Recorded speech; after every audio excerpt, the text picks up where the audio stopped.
It's a lot easier to focus once you know the new target. So focusing is not the very difficult part. The difficult part is leaving the previous target. When you move to the new one, there's this stickiness, there's this residue, where you'll feel it in two ways.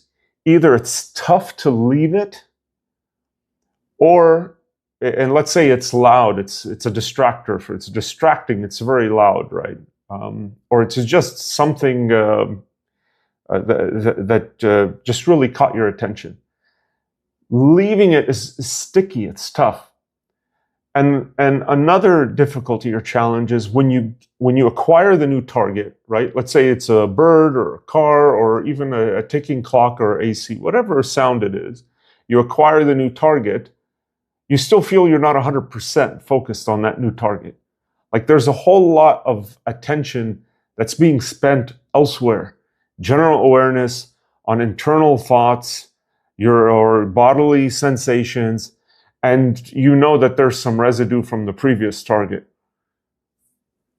So the next question, I talk about percentages, but so you want to get your switching to where there's less stickiness, less residue, make a clean break. When you go to the new target, you're increasing the focus there, increasing the concentration on that new target to where there's no more residue left. There's no more consideration for the previous target, right? The next one is, what does it feel like to switch and focus and switch again? Can you explain it in terms of percent of attention? So I like this type of explanation because it really gives you a much greater understanding of what we're doing here with the switching. So when I switch from one target to the next, my attention, now I'm focusing on the new sound, I've left the old sound. If you've got some stickiness or residue and you haven't moved off of the old target properly, or you still got a whole lot going on in your mind, internal thinking, bodily sensations, there's sometimes this cloud or awareness of, I don't want to say active thinking, but there's this ambient awareness. There's too much percentage of your attention still there. So let's say you're on the new target, but you're 50%, 70 or 80%. You can begin to quantify that on your own as you accumulate more sessions and more time doing this. You'll say, I'm about 70, 80% on this new target. You want to gradually increase it to 100%. And you will get there. Also, I want to make a quick note. Avoid easy switching.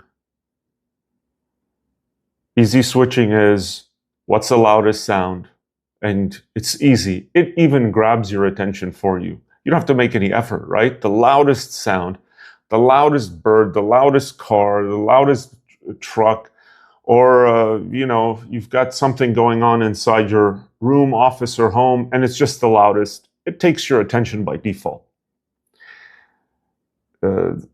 This is called salience. It's the most salient sound or target or stimulus.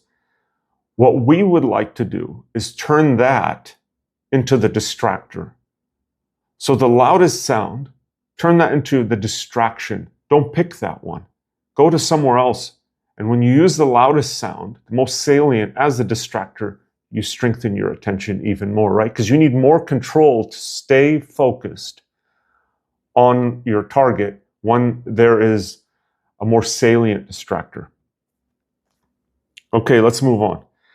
I notice there is some residue or attention still stuck on the previous target when I switch. What to do about that? How does this affect other areas of my daily life? Very interesting.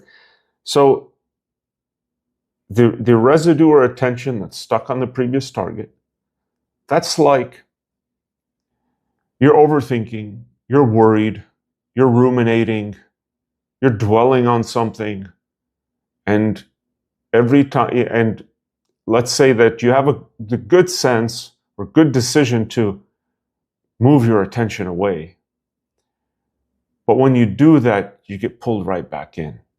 Or you can't completely break from whatever it is you're thinking. It just occupies your mind all day. You're in a bad mood. You're feeling bad. You even get a headache. And you try to distract yourself and it doesn't work. This is the stickiness. This is the failure to switch. And that's what most people, most of the world do not have strong ability to switch. So there's a whole lot of stickiness there. They're not in control of their attention. And so they're at the whim of these repetitive thoughts, these thoughts that are competing for their attention.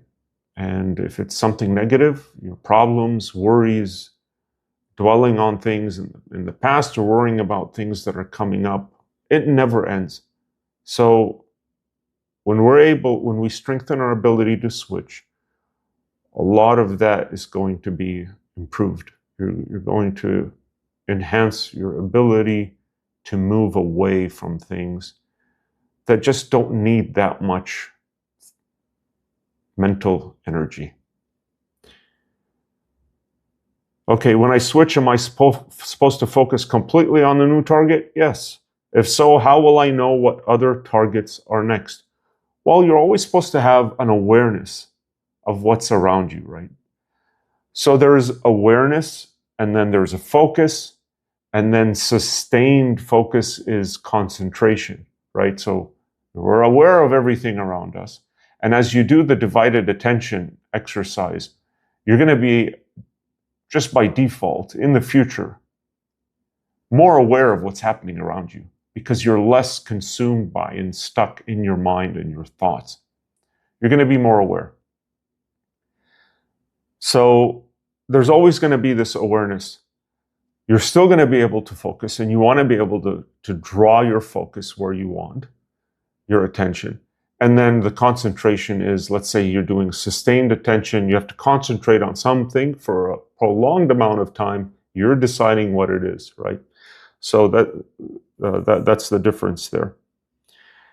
So you'll know what targets are next because you're always aware. You're not focusing on them, but they're in your awareness. Next, should I still be aware? Oh, let's see here. We answered that. How do I experience the sticky quality of my attention on thoughts? So this stickiness, you will experience this throughout the day, every day of your life. The stickiness, if you are trying to move away from something, it becomes sticky. Especially if there is an emotional component to it. If you feel in any way to the thought that you have, moving away from that is going to be sticky.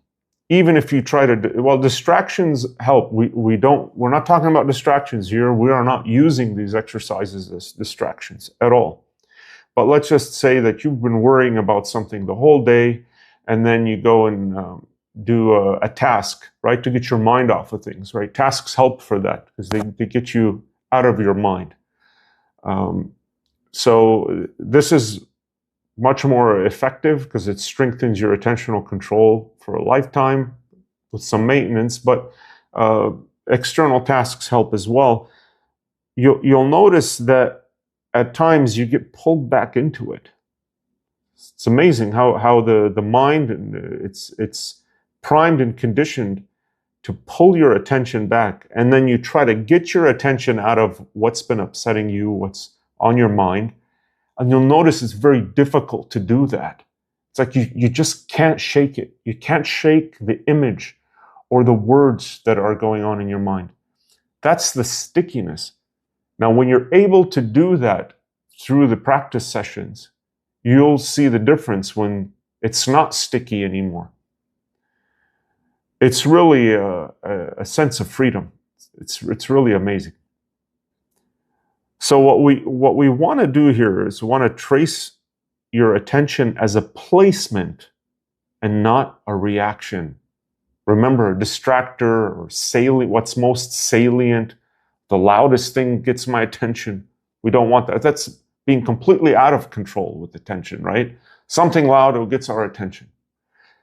We want to train to be able to place our attention wherever we want instead of reacting